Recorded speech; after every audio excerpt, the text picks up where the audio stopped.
अस्सलामुअलैकुम दोस्तों।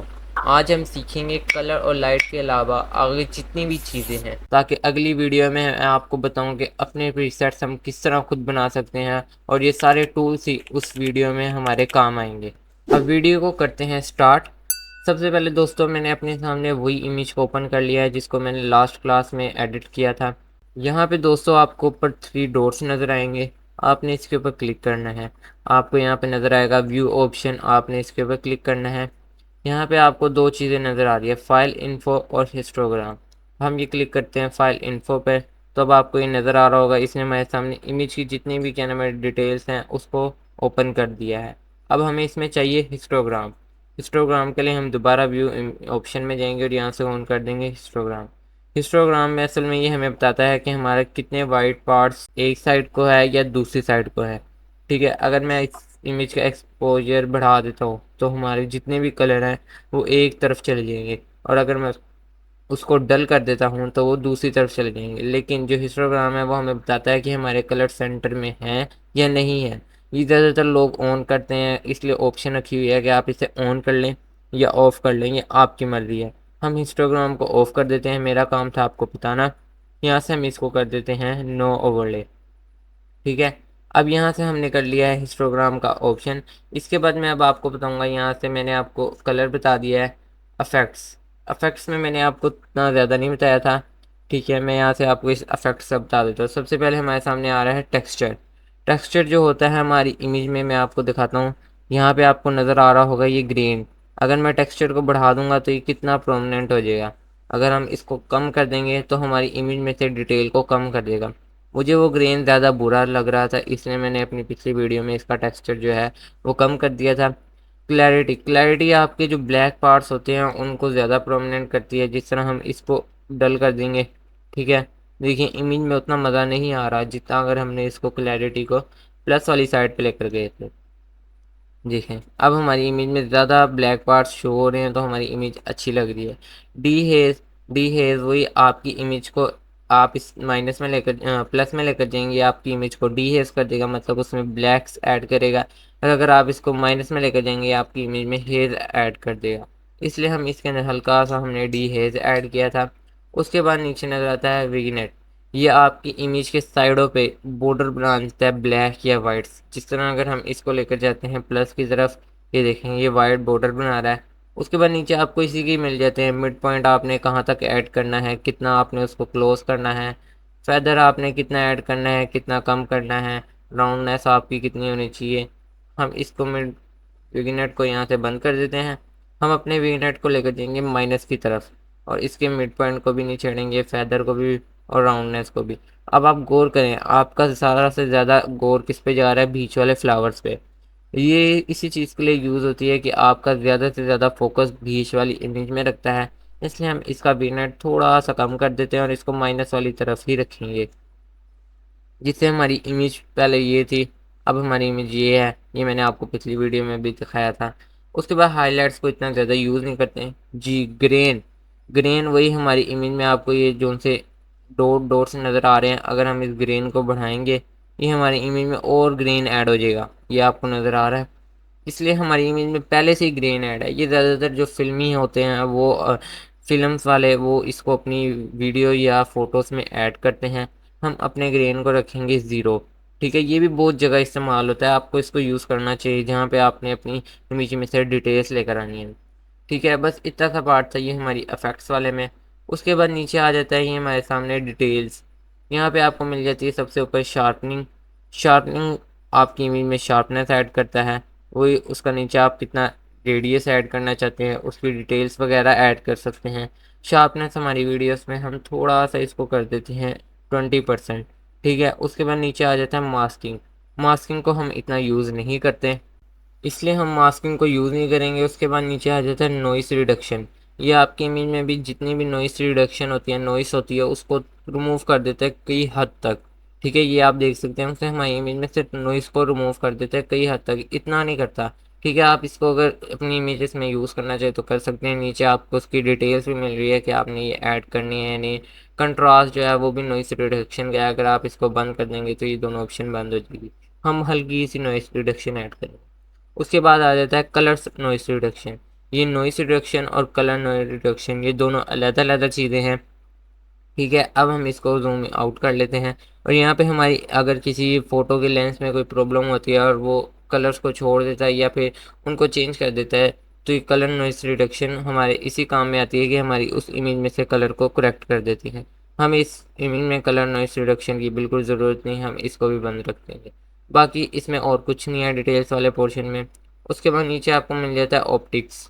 ऑप्टिक्स में आपको यहाँ पे मिलता है रिमूव क्रोमेटिक एब्रिएशन। असल में ये होता है कि अगर आप हाई एक्सपोजर में पिक्चर खींच रहे हैं तो जहाँ पे आपकी आसमान और ट्रीज की जो लीव होती है या फिर टहनियाँ होती हैं वो जहाँ पे मिलती है और वहाँ पे आपको साइडों पे ग्रीन या पर्पल कलर की आपको जो सी शेड्स मिल रहे होते हैं, ये आपको वो ऑफ कर देता है, मतलब उसको कई हद तक रिमूव कर देता है। लेकिन हमारी इस इमेज में कोई भी ऐसी चीज़ नहीं है, हम इसको बंद कर देंगे। ठीक है, कहीं पे आपको इसको ज़रूरत पड़ेगी आप इसको ऑन करके आपको ये ज़रूर दिखाएगा। उसके बाद आ जाता है अनेबल लेंस करेक्शन। ये हमारे लेंस की करेक्शन कर देता है। अगर हम इसे ऑन करेंगे तो नीचे आपको ये बताएगा कि मल्टीपल सिलेक्शन ये वो, आपने इसे करना हो तो आप इसे यूज़ कर सकते हैं। इसके बाद हम अनेबल लेंस करेक्शन को भी बस कर देंगे। नीचे ऑप्टिक्स भी हो गया। उसके बाद आता है जियोमेट्री। जियोमेट्री में असल में हमारे पास अगर हमारी इमेजेस दूसरे डायरेक्शन से ली गई है या फिर अगर कोई पेपर स्कैन है तो ये उसको भी करेक्ट कर सकता है। जिस तरह हमारे सामने आता है डिस्टोर्शन। डिस्टोर्शन में हमारी इमेज को अंदर की तरफ कर देता है और अगर हम इसको बाहर की तरफ ऐड करना चाहें तब भी कर सकता है। उसके बाद आ जाता है वर्टिकल। वर्टिकल में आपकी इमेज को ऊपर से वर्टिकल, ठीक है, बैक करेंगे तो ये नीचे से वर्टिकल। हॉरिजॉन्टल भी आपकी इमेज को साइड से हॉरिजॉन्टल और अगर दूसरी तरफ करेंगे दूसरी साइड से। रोटेट सिंपली आपकी इमेज को कर देगा रोटेट। उसके बाद एस्पेक्ट रेशियो। एस्पेक्ट रेशियो आपकी इमेज की साइडों से एस्पेक्ट रेशियो कम करेगा या फिर आप इसको माइनस की तरफ लेकर जाएंगे तो ये ऊपर से कर देगा। यहाँ पे आ जाता है अब स्केल। स्केल में आपकी इमेज को ये जूम कर देता है, जूम आउट कर देता है, जूम इन कर देता है। X offset. एक्स ऑफसेट आपकी इमेज को एक तरफ को ले जाता है, ठीक है, अगर आप उसको माइनस की तरफ लेकर जाएंगे दूसरी तरफ को। वाई ऑफसेट भी आपका यही काम करता है। उसके बाद यहाँ पे आपको नीचे मिल जाते हैं प्रोफाइल्स। प्रोफाइल्स असल में आपके ये वो प्रीसेट्स नहीं हैं, ये आपको इमेज को खुद ही देखते हैं और उसके बाद इसमें से प्रोफाइल्स जितने भी कलर्स के होते हैं उनको खुद ब खुद ही जनरेट कर देता है। इस तरह यहाँ पे मेरे सामने फेवरेट्स हैं। ठीक है, उसके बाद नीचे आपको बेसिक मिल जाते हैं और उसके बाद बेसिक के ही नीचे आपको और सारे पार्ट्स मिल जाते हैं। अगर हम यहाँ पे किसी को भी ऑन कर लेते हैं, जैसे ही हमारे पास है ब्लैक एंड वाइट, ठीक है, हम इसे कैंसिल कर देते हैं और यहाँ से कर देते हैं ब्लैक एंड वाइट। अब देखें ये हमारी इमेज कलर के निस्बत ब्लैक एंड वाइट में ज़्यादा प्यारी लग रही है, खूबसूरत लग रही है। ब्लैक एंड वाइट के ऊपर भी एक क्लास करेंगे। ठीक है, यहाँ पे आप हमारी इमेज देख सकते हैं कितनी प्यारी लग रही है कलर के अलावा। ठीक है, अगर हम इसको बंद कर देते हैं, ठीक है, यहाँ पे आप इसको स्टार करके फेवरेट कर सकते हैं। इसके ऊपर क्लिक करेंगे तो यहाँ पे लाइन नज़र आ रही है, आप इसको एडिट भी कर सकते हैं। हम इसको अपने सिंपली कलर में ही रखेंगे।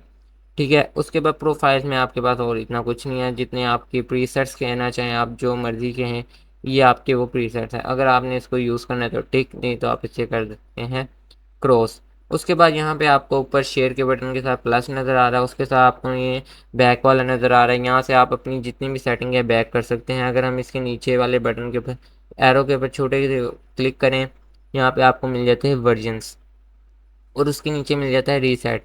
अगर आपने अपनी सारी तमाम सेटिंग को रीसेट करना है तो आप इसके ऊपर रीसेट के ऊपर क्लिक कर दें। नहीं तो अगर आपने वर्जन्स, ये एक अच्छी चीज़ है, मतलब अब यहाँ पे मैंने अपनी ये वर्जन सेलेक्ट किए हुए हैं। आपने अपनी इमेज को यहाँ तक कर एडिट कर लिया है। अब आप चाहते हैं कि मैं इसके अंदर कुछ और ट्राई करना चाहूँ पर मेरी इमेज जहाँ तक भी सेव रहे। ठीक है, उसके लिए आपने अपना जो सा ये वर्जन है इसको आपने कर लेना है यहीं तक ऐड। ठीक है, ठीक है, आपने ऑटो वाले से आना है, आपने नेम वाले सेक्शन में, वहाँ पे आपके सामने वर्जन आ जाएंगे। अब हमने यहाँ पे कर देना है क्रिएट वर्जन। ठीक है, इसका आपने कोई भी नाम दे देना है, हम इसे यहीं पे ऐसे क्रिएट कर देते हैं। अब हमने जितनी भी सेटिंग की है हमारा यहाँ पे क्रिएट हो गया। यहाँ पे उसने डेट दे दिया और टाइम दे दिया। अब हम अपने जो से ओरिजिनल वाले हैं उसके ऊपर अप्लाई कर सकते हैं या फिर इसी के ऊपर हम अप्लाई करके अपनी सेटिंग कर सकते हैं। फिर अगर हम अपनी सेटिंग को चेंज करेंगे हमारा ये वाला वर्जन सेव रहेगा और जो सी सेटिंग करेंगे वो हमारा एक नया वर्जन क्रिएट कर देगा। इससे आपको ये मदद मिलती है कि अगर आपने अपनी इमेज को अच्छा एडिट कर लिया है और उसके बाद आप अपनी इमेजेस में कुछ और चेंजिंग कर सकते हैं, तो आप ये वर्जिन वाली ऑप्शंस को सिलेक्ट कर सकते हैं। बस आज की हमारी वीडियोस में इतना ही था कि मैंने आपको बाकी सारे टूल्स के बारे में बताना था कि हम इसे किस तरह यूज़ कर सकते हैं। बाकी अगर आपने अपनी इमेज को एक्सपोर्ट करना हो, ठीक है, उसके बाद आप यहाँ पे शेयर के बटन पे क्लिक करेंगे।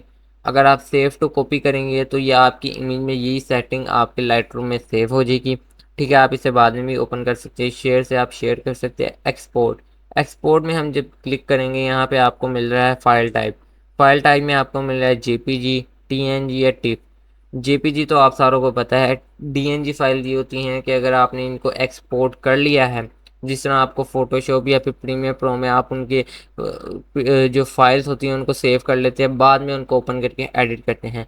डीएनजी फाइल इसमें यही वर्क करती है कि आप इसको यहाँ पे डीएनजी सेलेक्ट कर लें, ठीक है, उसके बाद आप इसे एक्सपोर्ट करके यूज़ कर सकते हैं। लेकिन अगर आपको इसको बाद में दोबारा कहीं पे एडिट करना है, आप सिंपली ये डीएनजी फाइल ओपन करेंगे, ये आपकी तमाम सेटिंग को दोबारा ओपन कर देगा, ठीक है। हम इसको जेपैग पे ही रख के करेंगे। यहाँ पे आपके पास डायमेंशन आ जाता है, क्वालिटी, और अगर आपने इसका शायद ये प्रीमियम वर्जन में है या फिर उसके अलावा भी आप इसके अंदर अपना वाटरमार्क भी इंक्लूड कर सकते हैं, कस्टमाइज़ भी कर सकते हैं कि आपने यहाँ पे कौन सा लिखना है, किस सेटिंग से लिखना है।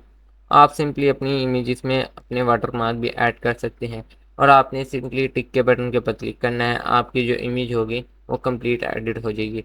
उसके बाद यहाँ पे आपको क्रिएट रेडी रिप्ले, ये मैं आपको बाद में बताऊंगा। पोस्ट डिस्कवर ये आपको मैंने बता दिया था शुरू में। और इनवाइट एंड गेट लिंक ये आपको यूज़ करने की ज़रूरत नहीं है।